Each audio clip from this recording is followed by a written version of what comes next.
Ciao Juventini of the world, my name is Giuseppe, welcome back on the channel, welcome in a new week that can potentially be extremely hot for Juve. Entry, exit. I will try to not be repetitive, not repeating everything that we already said in the last few weeks, but bringing you new, fresh information about some players, like for example Nico Gonzalez, but also another player that we didn't mention here a lot on the channel that could possibly leave Juve. So buckle up, we have a lot of things to speak about, like for example a name that we already spoke in 22, in 23, we didn't speak about him in 24, 25 looks like Comolli. He smells that cheap opportunity for a midfielder that has the same skills that he is looking for in this mercato to reinforce our midfield. So if you didn't yet, please put a maximum of like. Don't forget to subscribe to the channel. And also for the people that are already able, you can from now on, depending on the country that you are living, like for example Indonesia, Italy, Germany, they can already hype the video, a new trend on YouTube that is in beta version, so you can actually hype the video so that it's even more shared with all the community.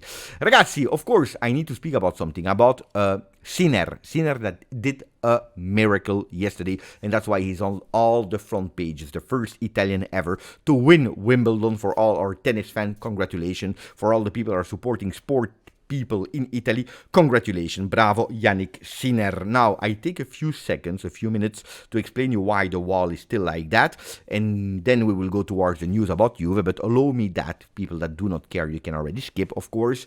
Well guys, I kept the wall like that, non-Juve, for one more day. Tomorrow it will be changed again in black and white, of course, because I really wanted to say that FIFA Club World Cup is now over with a masterpiece of Enzo Maresca of Chelsea beating Paris Saint-Germain, bringing them on earth again.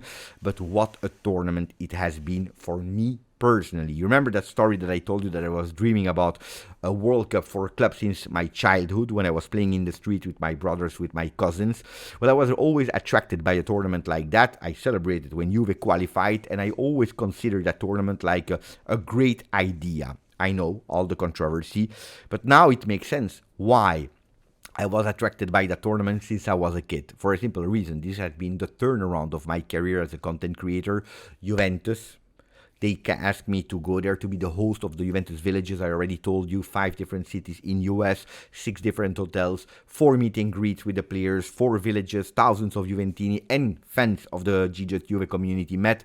Has been the experience of my life. Then coming back, also being able to be in contact with DAZN for the FIFA Club World DAZN Telegram channel, hosting also the watch along, showing the game with nearly 4,000 people watching simultaneously, has been so great. Possibly a stepping stone for my career, continuing to do, of course, Juve content, but having that international appeal is nice, and also recognition, being known not only in that small bubble but a bit going outside is really beautiful and a beautiful reward. So I'm asking you one thing, and then we speak about Juve only, is that I have been contacted by a football content award that asked me to actually put my submission for the 2025 awards. It's something huge, it's something big. Of course, a bit more focused on Premier League, but it's rewarding the content creators of the world. They contacted me. I already made a post about it 3-4 days ago in the community, but also in Telegram, and some of you already started to submit my application. The link will be in the description if you want me to be nominated, not to win yet, but just being nominated is the moment to do it. You click on it, you write my name, the reason why I could potentially be nominated. That would be great. That would be, I believe, the biggest thing of my career. So if you want to support me as a content creator, do it now. And now we speak about Juve only. With Comolli, the time is running. Guys, I told you, I believe in the last live that we did, calma. Club World Cup just over. We didn't know about qualifying to Champions League. I told you that we had to wait, a change of management, and are we really late? I actually add a question mark about it. But it's true that today, opening Tuttosport and reading that in 10 days we start back the raduno, so the training session. Well, it's true that it's actually a slap in my face, because 10 days are not a lot, and if we start back in 10 days with exactly the same thing that we have today. We have only Jonathan David on top of what we had, but losing Renato Vega, that was a starter last season for Tudor, losing Comolli, losing Conceicao. So it's a huge big problem. Honestly, it's a huge big problem also for Tudor to start preparing season 25-26 with a team that actually finished fourth and in difficulty finishing fourth in Serie A. So it's true that it's slap in my face, and it's a reality check that we need to accelerate, but he is accelerating. One thing that is fantastic is that Kenan Yildiz short holiday with the family in Germany. He's already in Torino. The contract extension towards 4 million euro 2030 with a possible extension for 1 more year could happen in the next few days together with Federico Gatti. Good to see that we have an example like that. That's why we need to go for these kind of kids instead of going to Ibiza or this or that family holiday and then back in Torino where he lives, because he wants to prepare himself to be the number 10 and to do also him that stepping stone to be even better. So bravo. Conceicao, today is the day. If you don't want the close to be higher towards 45 million euro, today is the day. From all the journeys, they're all telling us Conceicao is extremely close to Juve. Apparently, he would say no to 20% of that release clause that could go towards him, so that we need to pay to Porto 25 million euro. I tell you that clause, if you have an agreement with Porto, you can even go towards tomorrow or the day after, even why not Friday. If we don't have an agreement with Porto and we want the player, it's today the day to do it. So I would not be surprised today or tomorrow to read in the morning to read Conceicao officially, permanently a Juve player. So Conceicao, we can nearly celebrate. Yulman is still an objective for Juve. They ask information, especially when talking about Alberto Costa. At the moment, you know what's the answer of Sporting? You have a release clause, and that release clause is 80 million euro. Look, dealing with Porto is extremely difficult. Sporting is extremely difficult. You saw what happened with the story, Gyökeres and Arsenal. So for 80 million euro, forget about it. 40 million euro was already way too much for me. I could have taken it into consideration for 30, 35, maybe putting Alberto Costa into that deal. Forget about 80 million euro. That's why I was not surprised to read the name of Andre from Wolverhampton with nearly the same skills, the same stats than Yulman. So it's a really good idea. But apparently this morning, while talking live with Luca Montblanc, that is on holiday, but he wanted to give me a name, he told me, pay attention, Beppe, to Franck Kessié. Exclusive news, Franck Kessié is a player that, first of all, I thought like, mamma mia, are we back in 2022? When I was speaking about him on Twitter, are we back in 2023 when I was making thumbnails about him next to Lukaku? These were my first reaction. How old is he? He's already 35. What are we doing? Then, of course, looking at the stats, he's only 28. It's still 28 years old. So it looks like in his entire life, he was always 28. It's a player that is not in Europe anymore. It's a player that is in Saudi Arabia since 2 years after the transfer from Milan to Barcelona to Saudi Arabia, playing at Al Ahly, and he would be okay. He would be okay to come back. Comolli is a huge fan of Franck Kessié. He knows, of course, that it's not an expensive signing. It's a player that is physically great, that is doing well, a player that could join Juve for a cheap. Also, the request of salary would absolutely not be the same as what he's earning today at Al Ahly. Player that already said yes. Now, Comolli is taking time because he's really aware that we already have spent one extra comunitario, non-EU player slot with Jonathan David, and he doesn't want to burn that second card extremely fast in that beginning of the Mercato, going with a player that is actually from nationality Côte d'Ivoire. I'm sorry, guys. Ivory Coast. So that's why Comolli is actually patiently waiting and saying, wait, we have the agreement, I like you, I'm extremely interested in you, but wait, because we need to figure out a few things before going. Let me know what you think about Franck Kessié to you. I tell you, physically he's a beast. Could really reinforce that midfield in terms of possession one. He is there, he brings charisma, he brings leadership. Am I a big fan of Franck Kessié? No, he's not I totally forgot about the name, by the way. But it's true that my first reaction was no.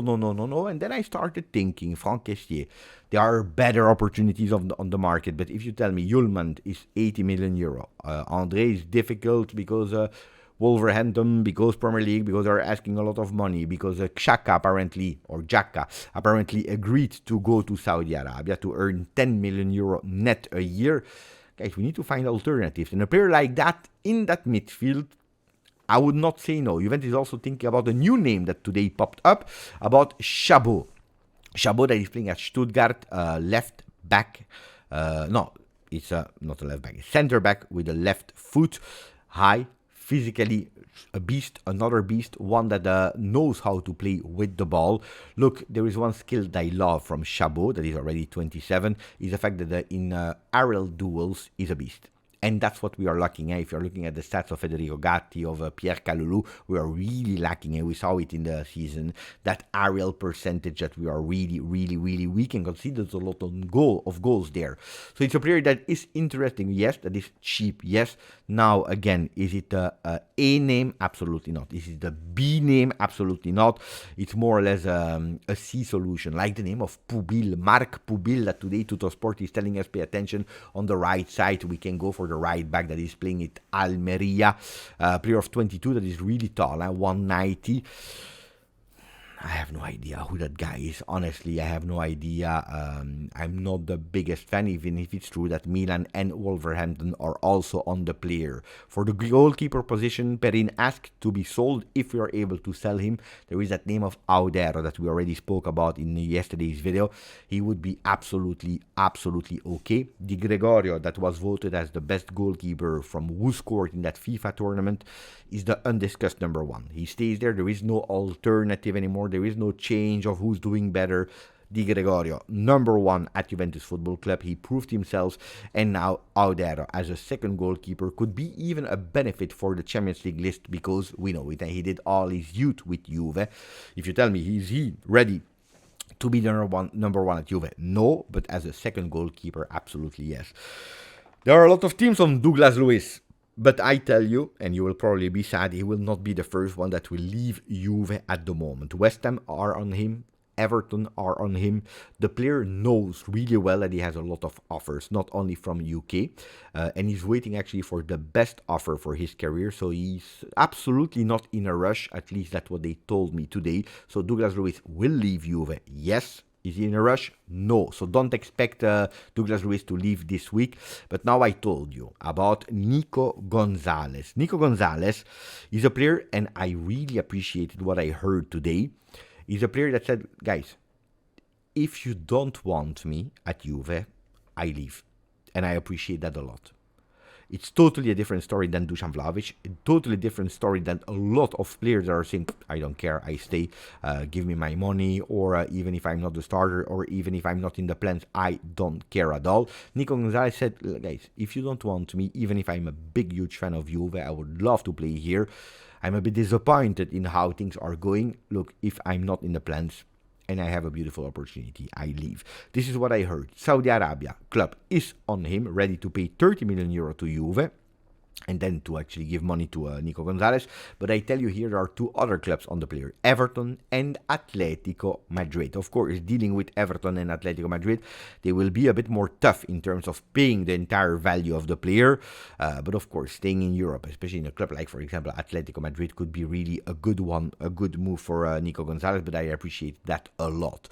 Another player that could leave Juve in that midfield, it is Miretti. Miretti that apparently Sartori, Italiano, all of them at Bologna are crazy about. They really want to go for the player. They are obsessed with Miretti. They want to go for him. Juventus would not be against it. The player would not be against it. Now, of course, dealing with Bologna is not an easy one, because they will try to to actually decrease the request of Juve that are between the 15-20 million euro to go as low as possible. With Juve, that cannot accept, guys. You need to do the same that they did for Calafiori last year. You want the player, this is the money. You pay, great. Otherwise, he goes somewhere else. So that was about Miretti. That was about Conceicao, about Nico Gonzalez. Then you asked me about Sancho. Well, looks like Juventus is first waiting for Nico Gonzalez. What about Mbangula? There are interest from a lot of clubs. From Werder Bremen, also Bologna asked for Mbangula, so it's one of the players that could leave quite soon. With Wea, also to Marseille. Juventus changing the wings, and the first players there are Conceicao up front and also Jadon Sancho, but Jadon Sancho will have to wait a bit more for it. That was it for the video. I was thinking that it would have been much longer, but I was efficient, so if you didn't, please put a maximum of likes. Try the hype mode for people that are living in the country that we just mentioned, like Brazil, Turkey, Austria, Belgium, Bulgaria, Cyprus, Czechia, France, Germany, Indonesia, Italy, India, etc., etc. You can do it. Other people, they will have to wait that the beta version is over to hype the video. Grazie, forza, Juve.